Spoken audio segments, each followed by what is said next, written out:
एक बार की बात है, नेहरू जी शेर के साथ कुश्ती कर रहे थे। इंदिरा गांधी भी वहीं बैठी छावा के दांत गिन रही थी।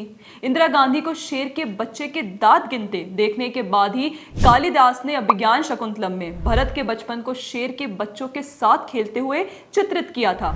नेहरू जी का हर दिन का यही रूटीन था। सुबह उठते सिर के बल खड़े होकर योगा करते, उसके बाद कभी शेर, कभी बाघ, कभी तेंदुआ के साथ फाइट करते। इसीलिए हमारे नेहरू महान थे।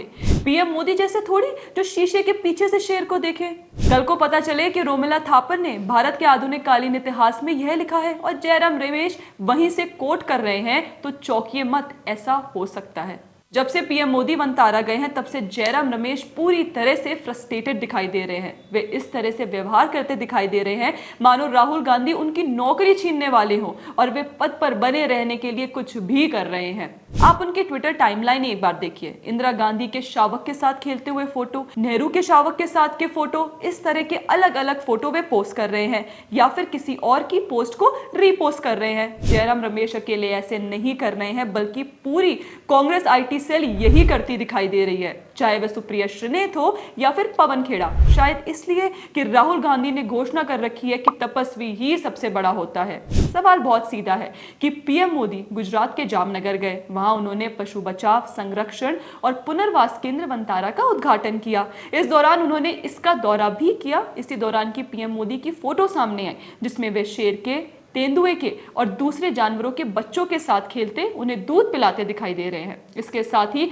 शीशे के बाहर से शेर को भी देखते हुए उनकी तस्वीरें सामने आई हैं। सवाल है कि इसमें कांग्रेस पार्टी और जयराम रमेश नेहरू को कैसे ले आए कि अरे देखो, ये तो अब शेर के बच्चों के साथ खेल रहे हैं, हमारे नेहरू तो बहुत पहले खेलते थे। यह बिल्कुल वैसा नहीं लग रहा जैसे कोई छोटा बच्चा दूसरे बच्चे से कहता है कि अरे तुम्हारे पास ये छोटा टॉय है, हमारे पास तो इससे बड़ा टॉय है। जयराम रमेश नेहरू के या फिर इंदिरा गांधी के आर्काइव से पुराने फोटो निकालकर क्या साबित करना चाहते हैं? जो भी पीएम मोदी करते हैं उसकी तुलना बार बार नेहरू और इंदिरा गांधी के साथ जयराम रमेश क्यों करते हैं?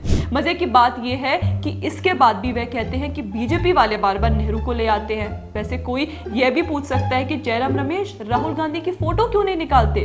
क्या इसलिए क्योंकि वे पिल्ले के साथ खेलते हैं? दोस्तों, जयराम रमेश आर्काइव से नेहरू की फोटो निकालकर उनकी तुलना पीएम मोदी से क्यों कर रहे हैं, ये तो वही बता सकते हैं। लेकिन प्रतीत होता है कि वे पार्टी को बचाने की लड़ाई लड़ते हुए दिखाई देना चाहते हैं। लड़ते हुए दिखाई देने के लिए उनके पास कोई मुद्दा नहीं है, सिवाय इसके कि आर्काइव से फोटो निकालकर यह कह सके कि हमारे नेता ने भी ऐसा किया था। आज कांग्रेस पार्टी मुद्दाहीन दिखाई देती है। राज्यों के चुनाव लगातार हार रही है। अमेरिका में ट्रंप के आने के बाद वैश्विक इकोसिस्टम से भी टूलकिट गाइडेड नैरेटिव आने बंद हो गए हैं। सोरोस और सोनिया गांधी का कनेक्शन भी जनता के सामने आ गया है। हिंडनबर्ग बंद हो चुका है। दर्जनों बार लॉन्च होने के बाद भी राहुल गांधी फ्लॉप साबित हो रहे हैं।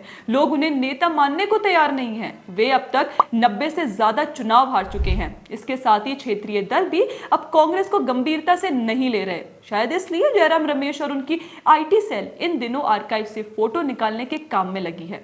वैसे एक बात यह भी है कि पीएम मोदी और नेहरू की फोटो की तुलना में जयराम रमेश और कांग्रेस आईटी सेल इतनी मेहनत कर रही है तो उनकी कुछ हेल्प हम भी कर ही देते हैं। जयराम रमेश और कांग्रेस आईटी सेल चाहे तो ये फोटो भी निकाल सकते हैं। पाकिस्तान ने देश में आतंकी भेजे तो पीएम मोदी ने सर्जिकल स्ट्राइक करके उन्हें मुंह तोड़ जवाब दिया, जबकि नेहरू ने जम्मू और कश्मीर के एक हिस्से पर स्वतंत्रता के तुरंत बाद पाकिस्तान का कब्जा होने दिया, जिसे हम पीओके कहते हैं। पीएम मोदी ने देश के हर गरीब तक राशन पहुंचाया। नेहरू के समय अनाज तक का अकाल रहता था। पीएम मोदी ने देश से एक्सट्रीम पॉवर्टी को खत्म कर दिया। नेहरू अपने विदेशी मेहमानों को भारत की गरीबी दिखाकर उनका मनोरंजन करवाया करते थे। पीएम मोदी ने देश के आम लोगों को बैंकिंग व्यवस्था से जोड़ा। नेहरू के समय इकोनॉमी को चंद लोगों के हाथ में रखा गया। चीन ने जब आंखें दिखाई तो पीएम मोदी ने उसे डोकलाम से लेकर लद्दाख तक मुंह तोड़ जवाब दिया। पंडित नेहरू के नेतृत्व में 1962 में देश को कैसे शर्मिंदगी झेलनी पड़ी थी, उसका फोटो जयराम रमेश ना दिखाएं तो अच्छा होगा। खैर, जयराम रमेश जिस तरह से कांग्रेस के मीडिया विभाग को चला रहे हैं, उसके लिए एक ही बात कही जा सकती है, बेटा तुमसे ना हो पाएगा। जयराम रमेश पीएम मोदी के वनतारा के फोटोज के साथ नेहरू के फोटो की तुलना कर रहे हैं। इसको लेकर आपका क्या कहना है, कमेंट सेक्शन में हमें जरूर बताएं। अगर आपको हमारा कंटेंट पसंद आता है तो हमारे चैनल को फॉलो भी कर ले। जय हिंद।